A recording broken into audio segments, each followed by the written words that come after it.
61 गाड़ियां ऐसी थी जिसमें न्यायिक अधिकारियों से संबंधित हाईकोर्ट, जज, अधिवक्ता इस तरह से लिखा हुआ था। 68 गाड़ियां ऐसी थी जिसमें पुलिस या आर्मी लिखी हुई थी और 38 गाड़ियां ऐसी थी जिसमें राजनीतिक दलों से संबंधित कुछ न कुछ स्लोगन या झंडे लगे थे।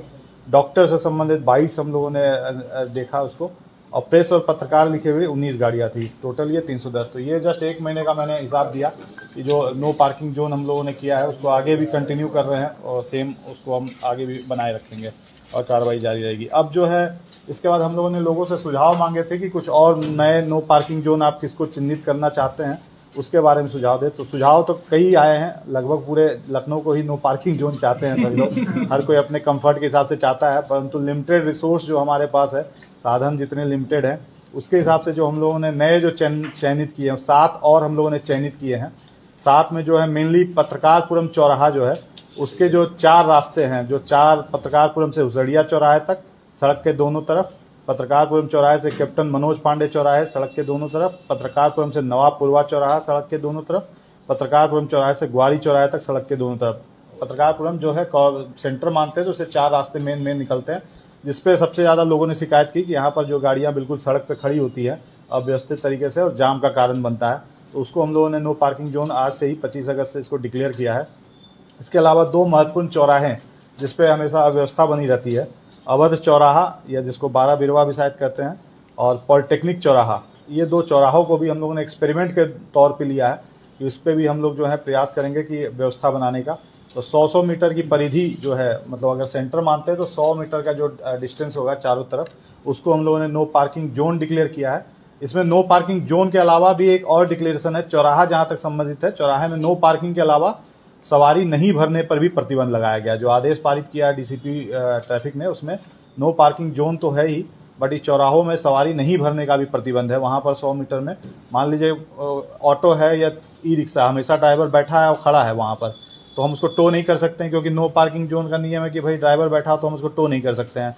लेकिन इसका मतलब तो इसको छूट मिल जाएगी, वो हमेशा चौराहे पर बैठा रहेगा। तो हमने कहा कि वहाँ सवारी भी नहीं भरना है तो रुकना ही नहीं है। तो अगर हम उसको पा जाते हैं वहाँ पर रुका हुआ है, सवारी भर रहा है या सवारी के आस में है, तो हम उसको सीज करेंगे, उसके विरुद्ध जो भी विधिक कार्रवाई होगा वो करेंगे। तो उन 2 चौराहों के लिए एडिशनल हमने नो पार्किंग जोन और नो सवारी जोन बोल सकते हैं कि वहाँ से कोई सवारी नहीं ली जाएगी। एक जो है 7वां नंबर पे जो है वो है आलमबाग।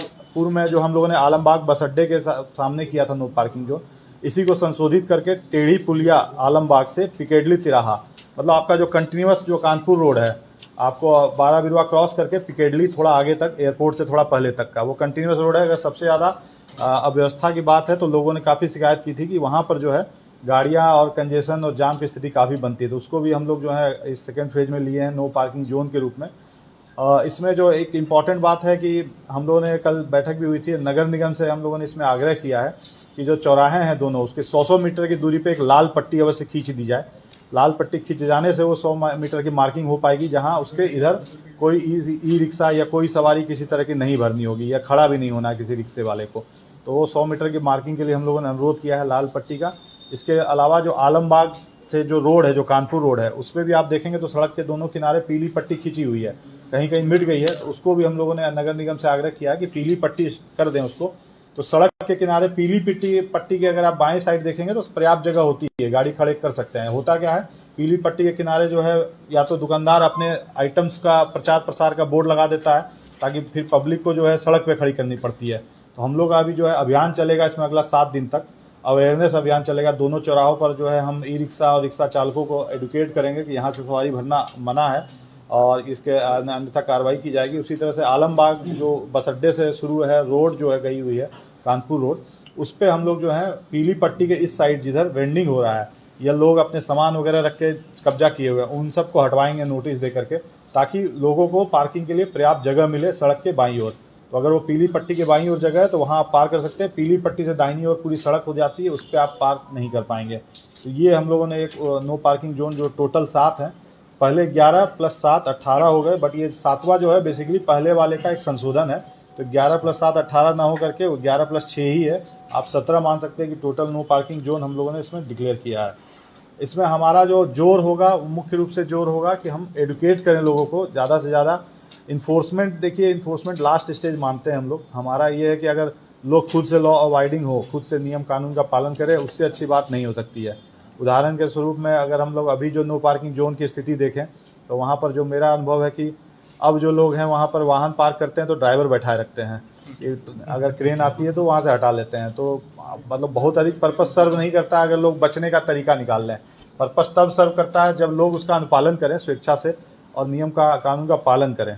तो हमारा जोर रहेगा कि 7-8 दिन 10 दिन जितना भी हो सके, चूँकि आप अगर देखेंगे जो पहले वाले नो पार्किंग जोन थे इसमें एलीट क्लास या पढ़े लिखे लोग ये सब पार्किंग करते थे, तो इनको तो हमने अखबारों के माध्यम से सूचना दी थी। अब जो हमारा जो सबसे बड़ा चैलेंज है वो 2 चौराहे हैं जहाँ पर सबसे ज़्यादा समस्या जो है ई रिक्शा या ऑटो वाले हैं, जिनके पास वो शायद अखबार भी नहीं पढ़ते होंगे, जिनको एजुकेट करना और बताने का एक चैलेंज रहेगा। इसलिए हमारा जो है जोर ज़्यादा रहेगा कि हम मैक्सिमम उनको एजुकेट करें, वहाँ अनाउंसमेंट करें कंटिन्यूस, इवन उनके एसोसिएशन होंगे उनकी बैठक करके उनको भी बताएंगे। तो पहला तो जोर हमारा रहेगा कि हम उसको एजुकेट करें, 8-10 दिन जितना भी समय उचित समझेंगे हम करेंगे। उसके पश्चात जो है सीजर की कार्रवाई की जाएगी। उसके पश्चात अगर वहाँ पर कोई भी ई रिक्शा सवारी भरते हुए पाया जाता है हम उठा के उसको सीज करेंगे। सीज करने के अलावा उनका जो रजिस्ट्रेशन है उसको कैंसिलेशन के लिए भी भेजेंगे, ये भी करेंगे। ये भी हफ्ता 10 दिन 15 दिन चलेगा। अंतिम जो स्टेज होगा अगर इसके बाद भी इम्प्रूवमेंट नहीं आता है तो आखिरी स्टेज में हम लोगों ने सोचा एग्जाम्पलरी एक्शन कुछ लोगों के खिलाफ लेंगे ताकि मैसेज जाए। उसमें हम जो है धारा 279 और धारा 283 आईपीसी का मुकदमा ई रिक्शा चालक जो भी सवारी भरते हुए पाए जाएंगे उनके विरुद्ध पंजीकृत कराया जाएगा FIR। परंतु वो अंतिम चरण है, मतलब